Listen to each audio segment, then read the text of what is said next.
C'est déjà la dernière partie de notre magazine Carrefour, mesdames et messieurs, la vie sexuelle des Congolais, qui est un traité de psychologie sexuelle. Nous en parlons aujourd'hui en long et en large avec un écrivain. Lui, c'est Lumbala Walumbala Jean. Bonjour. Bonjour Sarah. Libérez votre voix. Bonjour. Bonjour Sarah. Alors, merci de répondre positivement à cette invitation. Oui. Vous avez écrit La vie sexuelle des Congolais. Oui. En gros, on va faire un sum-up sur ce livre. Oui. De quoi parle concrètement ce livre avant de décortiquer chapitre par chapitre? Mais je pense que le titre même explique tout ce qu'il y a dedans. C'est-à-dire comment les Congolais se comportent dans leur vie sexuelle. Donc c'est quelque chose qui s'est presque imposé à moi dans ma pratique de sexologue et que j'ai voulu commencer par là. Donc pour moi c'est une première description, une première cartographie que j'ai voulu faire du comportement sexuel de mes compatriotes. Nous commençons par le premier chapitre. Là vous nous parlez de l'alcoolisme et sexualité, effet de l'abus d'alcool dans le comportement sexuel. Oui, mais les Congolais, nous sommes des grands consommateurs d'alcool. Les dernières statistiques de l'OMS démontraient d'ailleurs que l'Afrique a dépassé l'Europe dans la consommation d'alcool. Des pays comme le Tchad ou le Nigeria ont atteint un seuil de consommation incroyable. Et chez nous également. Donc j'ai été contacté par une grande société brassicole, dont on va taire le nom, qui voulait, dans le cadre de sa fondation, mener une campagne de sensibilisation contre les dangers de l'alcool dans la sexualité. Et donc c'est dans ce cadre-là que j'ai fait des conférences dans les universités et que le retour m'a poussé en tout cas à commencer mon livre avec cela parce que l'alcool cause beaucoup de dégâts au niveau de la sexualité des personnes en général et surtout chez les Congolais. On voit ici l'effet de la prise d'alcool dans le comportement sexuel de la femme et de l'homme, martelant sur cela. Oui, mais disons que l'alcool est le premier stimulant sexuel le plus utilisé de par le monde. J'ai travaillé en Belgique avec des personnes dépendantes et la plupart d'entre elles ont commencé à boire pour surmonter une difficulté sexuelle. Donc c'est le premier recours. Pour soigner sa sexualité, on va vers l'alcool. Et donc effectivement, on peut voir des effets d'emblée. Donc quand on prend une mesure d'alcool, chez l'homme en tout cas, ça va retarder l'éjaculation, donc ce qui va prolonger son plaisir. Et chez la femme, ça va augmenter également son excitation. Et donc c'est cela qui attire les gens et c'est ça le piège, parce qu'effectivement dans l'alcool, le danger, c'est ce qu'on appelle la tolérance. C'est-à-dire que quand j'ai pris un verre, le lendemain, pour avoir le même effet, je passe à 2 verres, voire à 3. Et donc c'est comme ça qu'on finit alcoolique et on détruit également la santé sexuelle. Vous nous parlez des vignettes cliniques? Oui. Donc les vignettes cliniques, oui, ce sont des cas. Ce sont des cas des gens que j'ai suivis à long terme et chez qui on voit effectivement comment l'alcool a causé des dégâts dans leur vie. Donc il y a un cas d'un homme, d'un monsieur qui est venu me voir parce qu'effectivement il voulait contourner ses difficultés sexuelles en se servant d'alcool et il a fini alcoolique. Donc, et puis d'autres cas, des personnes que j'ai traitées en prison, parce qu'en fait, si vous voulez, la plupart des violeurs, que ce soit de femmes ou d'enfants, etc., ont souvent utilisé l'alcool comme excuse ou comme prétexte, en tout cas, à commettre leurs crimes. Et donc, ce sont des cas comme ça que je relate dans le livre. Nous passons au deuxième chapitre, on parle de la frigidité féminine. Oui, mais la frigidité est un trouble très répandu chez nous. En tout cas, j'ai reçu beaucoup de cas, beaucoup de femmes qui viennent me consulter parce qu'ils ont ce problème de frigidité. Et c'est très grave, parce qu'on peut le voir aussi dans le cas des femmes qui sont à l'Est, qui sont violées. On entend parler du Congo comme la capitale mondiale du viol, ce que je recuse. C'est vraiment quelque chose d'exagéré. Mais en tout cas, suite au viol, il y a beaucoup de cas de frigidité. Et donc, c'est ça que j'ai voulu mettre en avant-plan dans ce chapitre-là. Et là, on voit, c'est bien expliqué en long et en large. Mais oui. Pour le chapitre 3, on parle de l'impuissance masculine. Oui. Alors, l'impuissance, c'est étonnant à dire. Souvent, dans les cas quand les hommes viennent me parler, ils ne parlent jamais d'impuissance, ils parlent de faiblesse sexuelle. Et alors la faiblesse, ils la confondent parfois avec d'autres troubles, comme l'éjaculation prématurée. Donc moi j'ai voulu revenir sur ça pour expliquer exactement c'est quoi l'impuissance, comment on peut la différencier d'autres troubles comme l'éjaculation prématurée. Donc c'est vraiment c'est le trouble le plus répandu chez les Congolais, chez les hommes congolais. Nous supposons que vous avez eu à bien expliquer les valeurs de nos ancêtres, où il y a aujourd'hui combien les tradis patriciens, ils essaient un peu de faire de l'argent de ce côté, de se faire de l'argent de ce côté-là. Tout à fait. Mais moi, mon livre, c'était une réponse, hein, entre autres, à tous ces tradipraticiens. Moi-même, j'ai été, je peux dire, initié. Hein, donc, à Mbujimaï, j'ai suivi les soins d'un tradipraticien qui me promettait monts et merveilles. Et donc, c'est ça que j'ai voulu... J'ai relaté cet exemple dans mon livre, où j'ai voulu aller jusqu'au bout, hein, voir jusqu'où ces charlatans peuvent aller pour nous promettre des choses qui n'arriveront jamais. Hein, donc, voilà. Là, vous avez parlé des causes de cette impuissance sexuelle et en même temps, le traitement. Oui. Le traitement de l'impuissance, il est essentiellement psychologique. Parce que dans la plupart des cas, hein, je peux dire plus de la moitié d'impuissance arrive vers la quarantaine chez les hommes qui, psychologiquement en tout cas, ils confondent, je dis, leurs ambitions et leurs réalisations. Ils sont à la moitié de leur vie, alors ils sont souvent déprimés parce qu'ils n'ont pas réalisé tout ce qu'ils espéraient.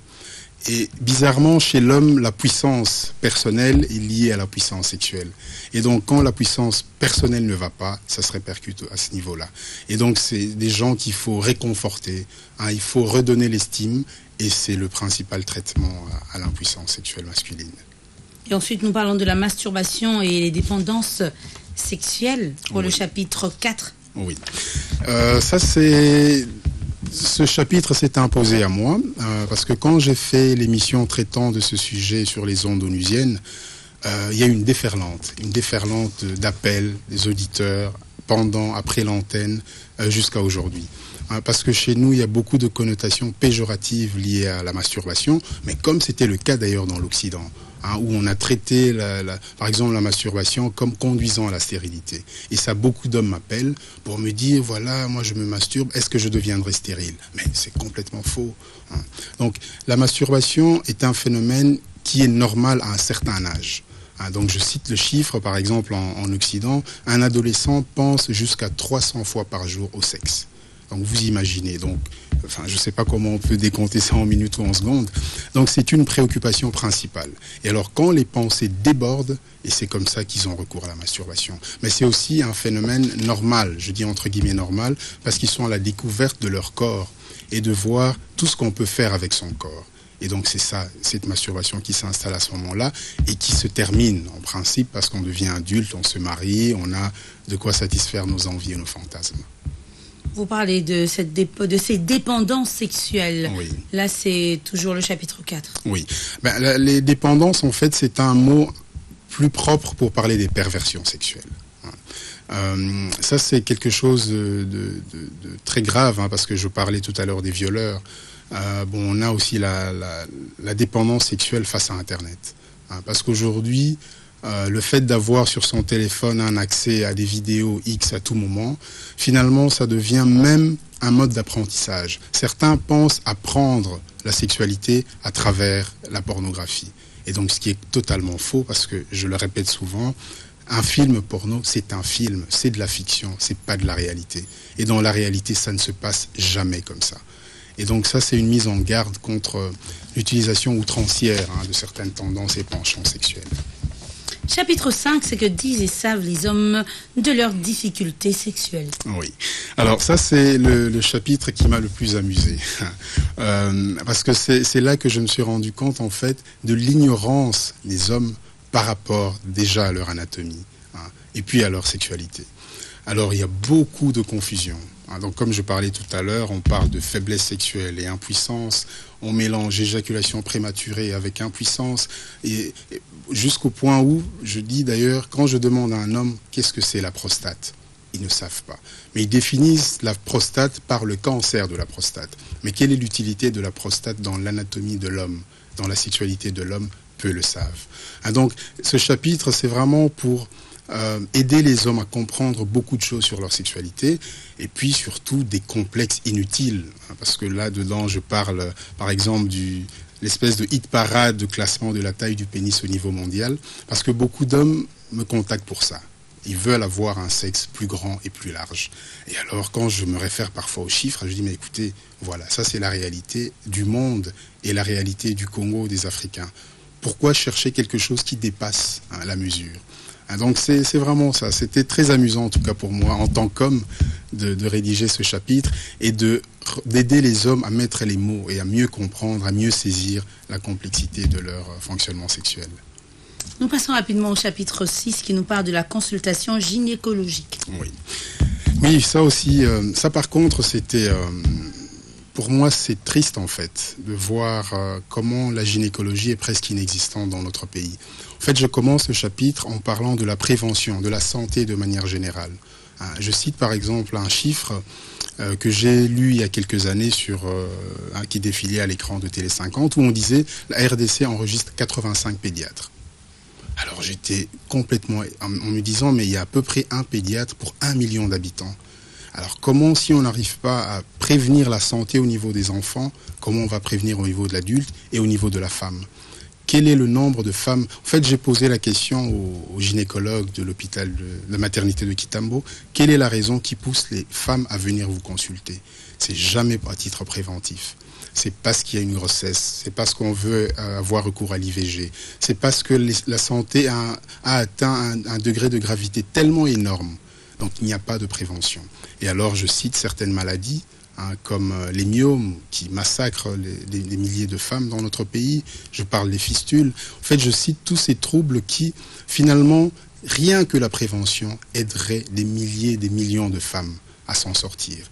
Et alors, je m'attaque à beaucoup de médecins, que j'ai vu certains, par exemple, étaler leur prouesse. Ils montrent l'espèce de myome qu'ils ont extirpé du corps de la femme pour dire « Ah, moi je suis un spécialiste, vous voyez ce que j'ai fait ». Mais c'est grave, on ne devrait pas se vanter de ça. On devrait plutôt se dire « Qu'est-ce qu'on peut faire pour que ça n'arrive pas ». Donc c'est vraiment... Pour prévenir cela. Voilà, il faudrait il faudrait lutter pour la prévention de la santé gynécologique. Et bon, on vient tous d'une femme et d'une mère, donc quand on prévient au niveau de la femme et de la mère, on aura des hommes bien portants et en bonne santé, et qui à leur tour auront des bonnes épouses et feront des bonnes mères. La séduction au poil, le chapitre 7. Oui, alors ça c'est un article que j'avais élaboré pour une revue féminine, parce qu'en fait j'étais choqué de voir les femmes qui arborent une barbe, par exemple. Je me posais la question, mais comment physiologiquement je vois beaucoup plus de femmes ici avec la barbe que dans certains pays. Et alors à me dire, mais j'ai pas l'impression que d'avoir, au moment où j'ai quitté le Congo il y a 25 ans, je voyais autant ce phénomène. Et alors, ce qui était étonnant, c'était de voir que les auditeurs de Radio Okapi m'appelaient pour dire la barbe est un atout de séduction. Donc les femmes se servent de ça pour attirer les hommes. Et alors elles prennent des hormones pour faire pousser les poils. Elles se rasent pour que ça pousse un peu plus vite. Et donc j'ai voulu expliquer en fait dans ce chapitre comment physiologiquement la barbe pousse chez la femme. En dehors des cas d'anormalité, parce qu'il y a des pathologies. Mais surtout, en réalité, pourquoi une femme voit la barbe pousser chez elle. Et donc là-dedans, je parle évidemment... Et d'emblée, expliquez-nous pourquoi. Mais c'est la ménopause. Donc c'est dû à la ménopause. C'est-à-dire que l'homme et la femme, on a des chemins croisés. Donc la ménopause ramène la femme à devenir de plus en plus homme, tandis que l'homme devient de plus en plus femme. Donc ce qui fait qu'au moment de la ménopause, la femme ne stocke plus la graisse comme elle était donc à des endroits féminins. On va voir les femmes avoir des fesses, elles sont par exemple en forme d'entonnoir. On va voir le bassin qui était plus large, qui rétrécit, les fesses qui s'aplatissent, les seins qui deviennent petits. Et alors on a un peu plus de testostérone, donc une hormone femelle qui se développe un peu plus chez la femme, qui fait qu'elle a des traits masculins qui se développent chez elle. Elle a la voix un peu plus grave, et donc elle a ces espèces de poils plus durs, qui donnent l'impression d'être de la barbe, mais c'est pas de la barbe. Et on va voir alors l'homme qui va avoir des grosses fesses, qui va avoir des seins qui poussent, et qui, par exemple, au niveau de la réponse sexuelle de l'homme change. Un homme de 60-70 ans va voir une femme nue, ça ne va rien faire, il n'aura pas d'excitation. Mais quand cela lui est disposé, quand cette femme le fait pour lui, alors il va avoir une réaction. Donc il devient comme la femme, parce qu'une femme ne s'excite pas parce qu'elle a vu un homme nu. Voilà, donc c'est un peu le but de ce chapitre-là, d'expliquer comment physiologiquement il y a la poussée de la barbe chez la femme. Nous continuons avec Monsieur Lumbala Walumbala Jean, juste après cette petite pause publicitaire.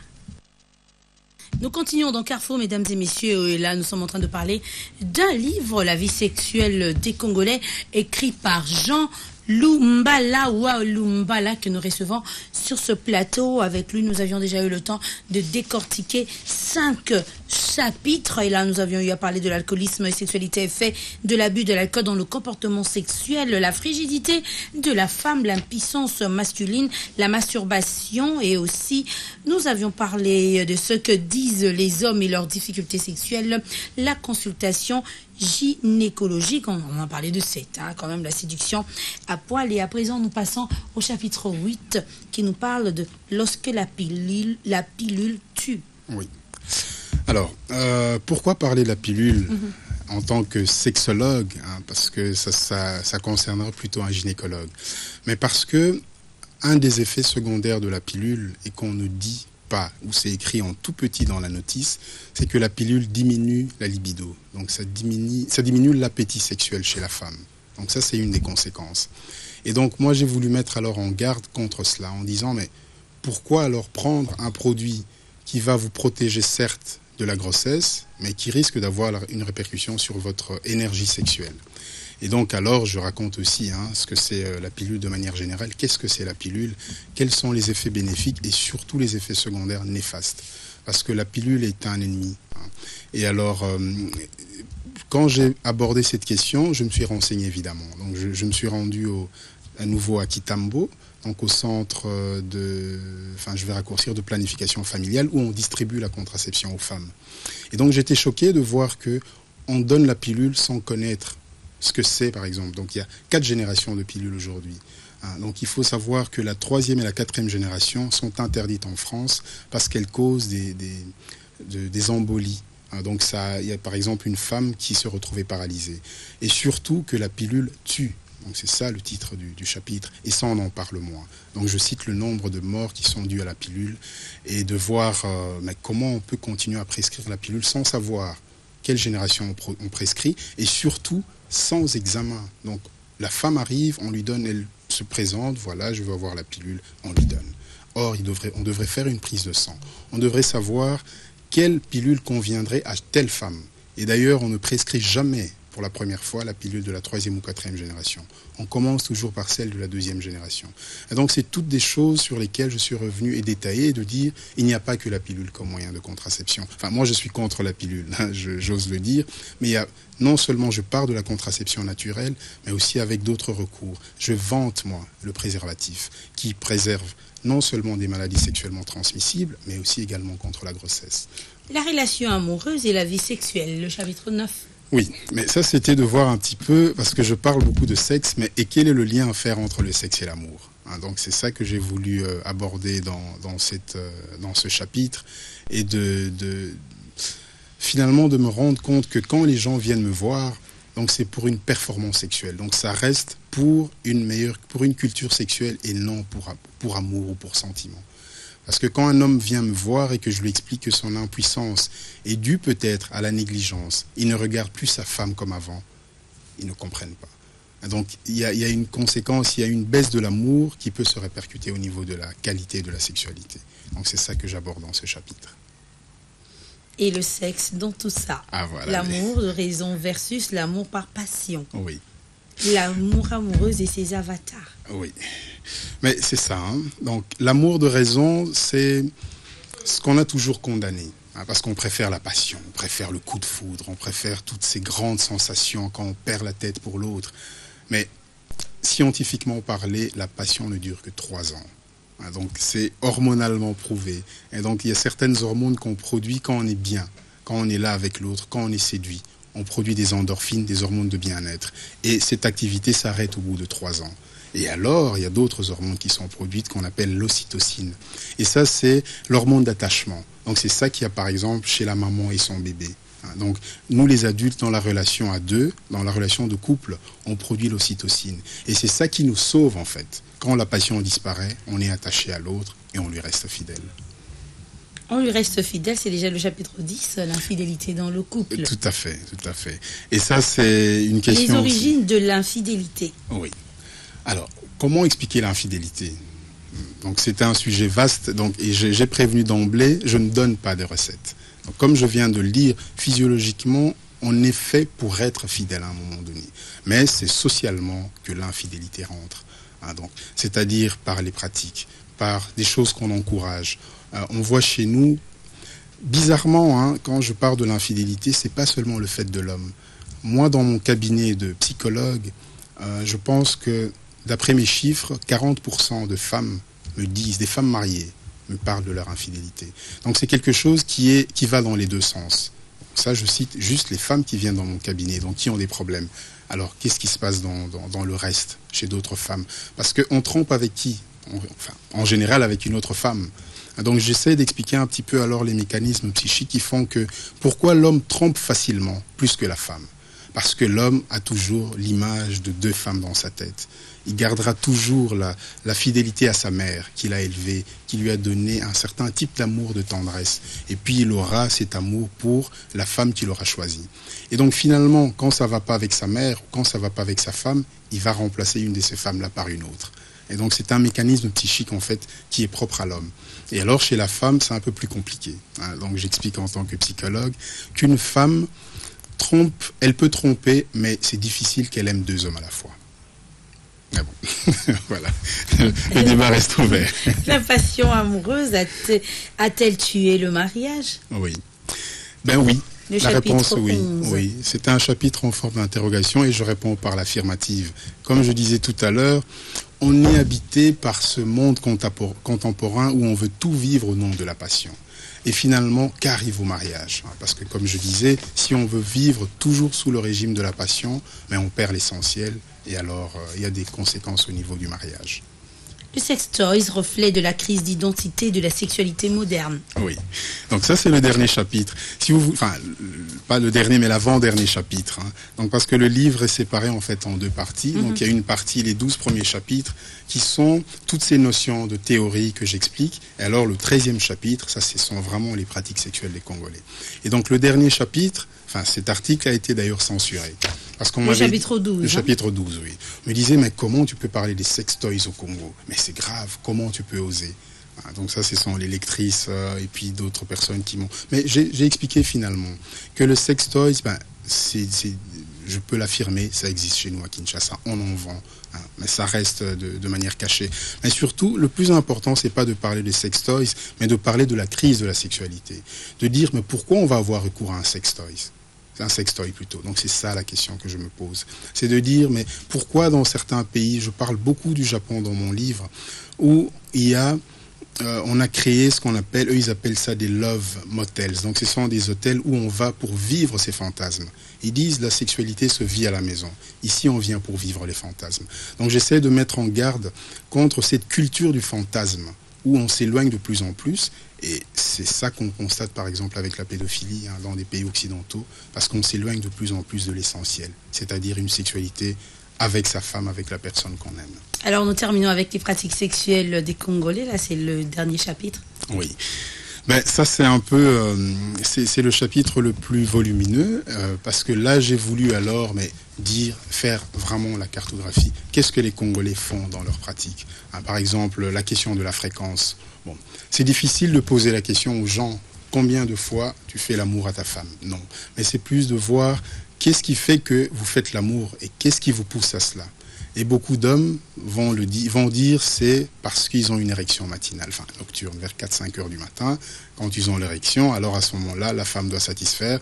Alors ces hommes prétendent dire moi je fais l'amour tous les jours, parce qu'ils ont l'érection tous les jours.